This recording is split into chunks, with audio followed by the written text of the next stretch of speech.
मृत्यु होने के बाद मनुष्य के कर्मों का भुगतान कौन करता है? उसका अच्छा या बुरा फल किसको मिलता है? जो ममता अंतःकरण में कर लिए ना, तो अंतःकरण के सहित जीवात्मा भ्रमित होता रहता है। एक पुरंजनोपाख्यान भागवत में है, बहुत सुंदर व्याख्यान पर, वो थोड़ा बुद्धि पवित्र हो तो समझ सकता है।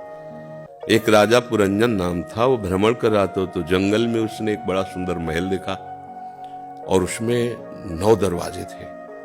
बड़ा उसमें देखा एक बड़ी सुंदरी स्त्री टहल रही और वो किसी युवक पुरुष का वरण करना चाहती है। पुरंजन आसक्त हो ही गया और वो वरण करना ही चाहती थी। दोनों उसी महल में विहार करने लगे। पुरंजन इतना आसक्त हो गया कि पुरंजनी के सिवा और कुछ याद नहीं रहा। जब मरा तो वही पुरंजनी की याद रही, तो अगले जन्म में वो स्त्री बना जा करके। तो उदाहरण उसमें दिया गया, पुरंजनी है बुद्धि, वो महल है, ये जंगल है संसार, और जीव है पुरंजन, पुर में रंजन करने वाला। और वो फंस गया बुद्धि में। अब बुद्धि कहती ये खाओ राजी, ये सूंघो राजी, ये देखो, ये ठीक नहीं है, नहीं ठीक है, ये हाँ, जैसा हो कठपुतली की तरह बुद्धि के अधीन हो गया, इसलिए बंद गया। अगर बुद्धि को अपने अधीन, आज का सत्संग इनमें से किसने सुना है? जो सुना होगा तो उसमें, ये शरीर एक रथ है, इस रथ में बैठा हुआ आत्मा इसका रथी है, बुद्धि इसकी सारथी है, मन लगाम है और इंद्रियां घोड़े हैं।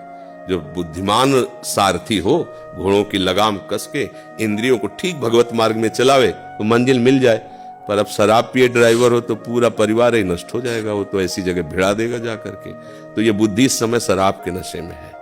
ये जो मोह मदिरा है, अज्ञान है, विषयों में सुख है। देखो कितना पागल आदमी है, अपने थोड़े सुख के लिए दूसरे को जला देता है, मार देता है, काट देता है, हिंसा कर। कितना पागल आदमी है, कितनी उसकी बुद्धि भ्रष्ट हो गई है। बुद्धि अगर ड्राइवर सही, ना भूल करके ऐसी गलती है। पहली तो बात, जैसे हमें अपना शरीर प्रिय, ऐसे हर जीव को शरीर प्रिय। बोले आज मुर्गा, आज बकरा, आज ये क्या हो रहा है? व्यभिचार में उतरे तो अपने ही शरीर जैसे दूसरे शरीरों को जला रहे, काट रहे, मार रहे। ये सब क्या है? पागल लोग हैं, नशे में हैं, बुद्धि उनकी। अब इनको पागलों को जानते हो, पागल खाना यमराजपुरी है। ऐसे पागलों की सही दवा जो है यमपुरी में होती है। वहां कोई जुगाड़ नहीं बचने का, भोग केवल दुख भोगना है। जैसे स्वर्ग है सुख भोगने के लिए, ऐसे नरक है दुख भोगने के लिए। मृत्यु लोक है मिश्रित, सुख दुख दोनों भोगने के लिए। भाई अगर बुद्धि शुद्ध हो जाए तो सब बात बन जाए। अब बुद्धि गलत है तो उसी बुद्धि में अपनापन किए हुए मन में, इंद्रियों में, तो ये पूरा डिपार्टमेंट सहित आगे जन्म लेता है जाकर के। वही इंद्री, वही मन, वही बुद्धि। देखो छोटा बच्चा है, ऐसे पुचकारो प्रसन्न हो जाता है, जानता है ये इशारा किसका है, ऐसे करो रोने लगता है। माँ अपने स्तन पकड़ाती है, पीने लगता है। ये कैसे जाना? उसे किसने सिखाया? किसी विद्यालय गया क्या? अभी तो पैदा हुआ। ये सब पूरा डिपार्टमेंट कई जन्मों से वो देख रहा है, भोग रहा है। जैसे जैसे विकास होता है वैसे वैसे अंदर छुपी हुई आदतें, स्वभाव। बोले बड़ा दुष्ट है तो बालक पर बड़ा दुष्ट है।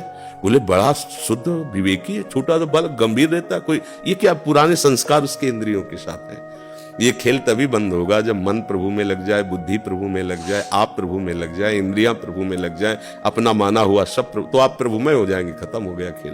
पर ये बहुत बड़ी बात है, सब समेट करके प्रभु में लगाना। तो जैसे बने वैसे नाम जप करो, ये सब मंगल कर देगा। भाव कुभाव अनख आलसहु नाम जपत मंगल दिस। ये ज्ञान होना नाम के ही बल से है, अन्यथा चाहे शास्त्र पढ़ के ज्ञान कर लो पर शरीर ही का पोषण होता रहता है। शरीर का दुलार, आज जो सत्संग था ना, इंद्रियों की गुलामी, विषयों के भोग की सारी चाटुकारिता, प्रवचन करते हैं, 4 लुगरी जाते हैं, रुपया पैसा आता है उसका भोग भोगते हैं। बात तो वही हुई, जिसको हम काटने के लिए ज्ञान प्राप्त किया था उसी को सजा रहे, तो ज्ञान क्या हुआ? ज्ञान ही तो है।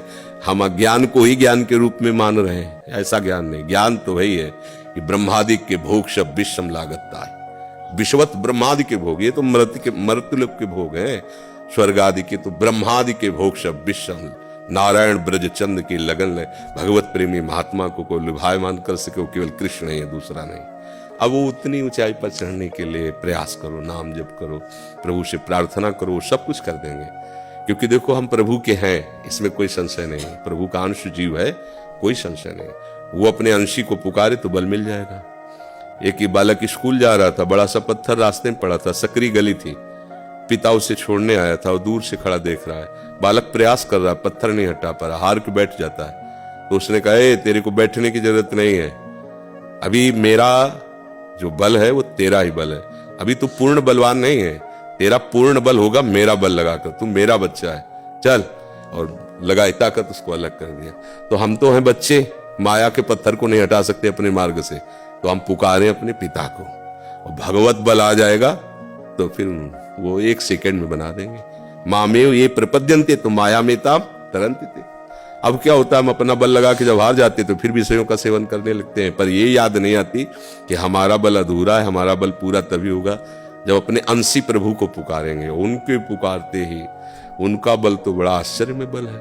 एक छोटा सा सांप का बच्चा गरुड़ को खा जाए, ये सुमेर पर्वत धूल की तरह हो जाए, भगवान का विष अमृत हो जाए, ऐसा हो जाता है। भगवान का बल बहुत बड़ा बल है, पर हम लोग उस बल से परिचित नहीं हैं। तो जहां आसपास किसी का आश्रय लिया तो हम भूल जाते हैं कि भगवान भी है, कोई भगवान का बल है। अपना बल लगा लगा के हार गया गजेंद्र, जब अपने अंशी को पुकारा तो देखो बलवान हो गए, बाहर हो गया। अपना बल लगा के हार गई द्रौपदी जी, जब अंशी भगवान को पुकारा तो यहां से वस्त्र नहीं हट पाया, भगवान वस्त्र ही बन गए, भगवान वस्त्र ही बन गए। तो हम भगवान को पुकारे तो हमें अध्यात्म बल मिलेगा, तो हम माया पर विजय प्राप्त कर सकते।